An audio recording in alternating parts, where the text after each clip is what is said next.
दोस्तों, अचानक से पहली बार भारतीय तटरक्षक जहाज ईरान पहुंचा। अभी हाल ही में खबर सामने आई थी कि ईरान ने एक भारतीय जहाज को पकड़ लिया है और अब अचानक से भारतीय तटरक्षक विमान ईरान पहुंचा है। इसके अलावा स्क्रीन पर एक पक्षी दिखाई दे रहा होगा। ये कर्नाटक में मिला है, जिसके अंदर जीपीएस लगा हुआ था और भारतीय नौसेना के बेहद संवेदनशील क्षेत्र के पास पाया गया। इसके अलावा भारत ने रिकॉर्ड तोड़ नोटैम एक बार फिर से जारी कर दिया और साल खत्म होने से पहले भारत बैलिस्टिक मिसाइल का परीक्षण कर सकता है। जानेंगे इन तीनों खबरों के बारे में इस वीडियो में, लेकिन उससे पहले मेरी एक छोटी सी रिक्वेस्ट है कि अगर आपको हमारी ये कवरेज पसंद आ रही हो तो हमें सपोर्ट करने के लिए नीचे दिए गए सब्सक्राइब बटन को प्रेस कर बेल आइकन को जरूर दबा ले, जिससे हमारी डेली डिफेंस और फॉरेन पॉलिसी से जुड़ी ऐसी वीडियो आप तक सबसे पहले पहुंच सके। तो चलिए शुरू करते हैं इस वीडियो को। दरअसल भारतीय तटरक्षक बल यानी इंडियन कोस्ट गार्ड का जहाज सार्थक पहली बार ईरान के रणनीतिक चाबहार बंदरगाह पहुंचा। ये दौरा भारत के लिए सिर्फ एक औपचारिक यात्रा नहीं, बल्कि हिंद महासागर क्षेत्र में भारत की बढ़ती समुद्री भूमिका का बड़ा संकेत है। सार्थक एक आधुनिक ऑफशोर पेट्रोल वेसल है और ये इस समय खाड़ी देशों के विदेशी दौरे पर है। चाबहार पहुंचना इस पूरे मिशन का सबसे अहम पड़ाव माना जा रहा है। चाबहार बंदरगाह का महत्व इसलिए भी ज्यादा है क्योंकि ये भारत को ईरान,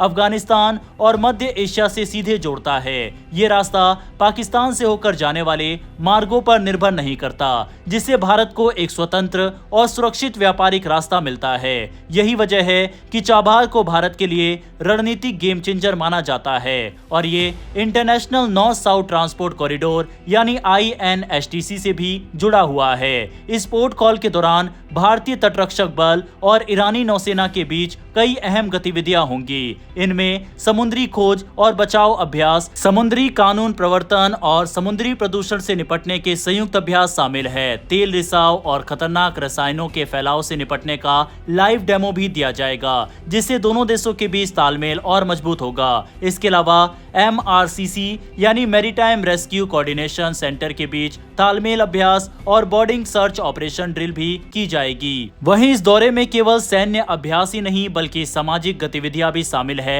NCC कैडेट्स के बीच वॉकथॉन और खेल प्रतियोगिताएं आयोजित की जाएंगी, जो पूरी सागर अभियान के तहत समुद्री पर्यावरण संरक्षण का संदेश देती है। वहीं दूसरी ओर कर्नाटक के उत्तर कन्नड़ जिले के करवार तटीय क्षेत्र में सुरक्षा एजेंसियों और वन विभाग ने एक संदिग्ध घटना की जांच शुरू की है। दरअसल INS कदम्बा जैसे संवेदनशील नौसैनिक क्षेत्र के पास एक सीगल पक्षी के शरीर पर चीन निर्मित GPS ट्रैकिंग डिवाइस पाया गया, जिसके बाद इलाके में सतर्कता बढ़ा दी गई है। ये मामला तब सामने आया जब स्थानीय लोगों ने थिमक्का गार्डन के पास समुद्री तट क्षेत्र में एक पक्षी को असामान्य टैग के साथ देखा।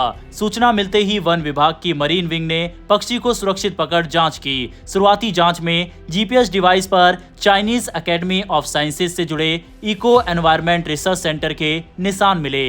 पुलिस और सुरक्षा एजेंसियों का कहना है कि अब तक के संकेत जासूसी नहीं बल्कि वैज्ञानिक शोध की ओर इशारा करते हैं। ये ट्रैकर संभवतः सीगल पक्षियों की उड़ान, भोजन और माइग्रेशन पैटर्न के अध्ययन के लिए लगाया गया था। हालांकि रणनीतिक नौसैनिक क्षेत्र के पास इस तरह की घटना को हल्के में नहीं लिया जा सकता। फिलहाल पक्षी को मरीन फॉरेस्ट डिवीजन कार्यालय में निगरानी में रखा गया है। संबंधित चीनी रिसर्च संस्था से संपर्क किया जा रहा है ताकि अध्ययन की समय सीमा और उद्देश्य की पूरी जानकारी मिल सके। सुरक्षा एजेंसियां ट्रैकर की तकनीकी क्षमता और डेटा ट्रांसमिशन की भी गहन जांच कर रही है। खैर, बढ़ते हैं आज की अंतिम खबर की तरफ। भारत ने एक बार फिर नोटैम जारी किया है, जिससे संकेत मिलते हैं कि बंगाल की खाड़ी में एक बड़ा समुद्र आधारित मिसाइल परीक्षण होने जा रहा है। ये नोटैम 22 से 24 दिसंबर 2025 तक प्रभावी रहेगा और इसमें घोषित क्षेत्र लगभग 3240 किलोमीटर की अधिकतम दूरी को दर्शाता है। ये दायरा साफ तौर पर किसी साधारण मिसाइल नहीं बल्कि एक दीर्घ दूरी की रणनीतिक मिसाइल की ओर इशारा करता है। नोटैम में दर्शाए गए नो फ्लाई और नो सेल जोन की बनावट ये बताती है कि ये परीक्षण छोटी या मध्यम दूरी की मिसाइल का नहीं बल्कि लंबी दूरी की बैलिस्टिक मिसाइल का हो सकता है। लॉन्च क्षेत्र आंध्र प्रदेश के तट, विशेषकर विशाखापट्टनम के पास स्थित भारत के स्थापित मिसाइल परीक्षण क्षेत्र से मेल खाता है, जबकि प्रभाव क्षेत्र हिंद महासागर में काफी दूर तक फैला हुआ है, जो फुल रेंज वैलिडेशन को दर्शाता है। रक्षा एक्सपर्ट्स के अनुसार ये संकेत पनडुब्बियों से दागी जाने वाली SLBM परीक्षण की ओर जाता है। खास तौर पर इसके पैरामीटर भारत की K4 SLBM से काफी मेल खाते हैं, जिसकी अनुमानित मारक क्षमता लगभग 3500 किलोमीटर है। ये मिसाइल भारत की अरिहंत श्रेणी की परमाणु पनडुब्बियों को लैस करने के लिए विकसित की गई है और देश की समुद्री परमाणु प्रतिरोधक क्षमता का अहम हिस्सा है। यदि ये परीक्षण SLBM का है तो इसमें पानी के भीतर से launch, cold launch system, guidance, सटीकता और विश्वसनीयता जैसे महत्वपूर्ण पहलुओं का परीक्षण किया जाएगा। विशाखापट्टनम के आसपास का क्षेत्र भारत के समुद्री परमाणु त्रिकोण के लिए बेहद अहम है। इस तरह का सफल परीक्षण भारत की सेकेंड स्ट्राइक क्षमता को और मजबूत करेगा और वैश्विक स्तर पर उसकी रणनीतिक विश्वसनीयता को नई मजबूती देगा।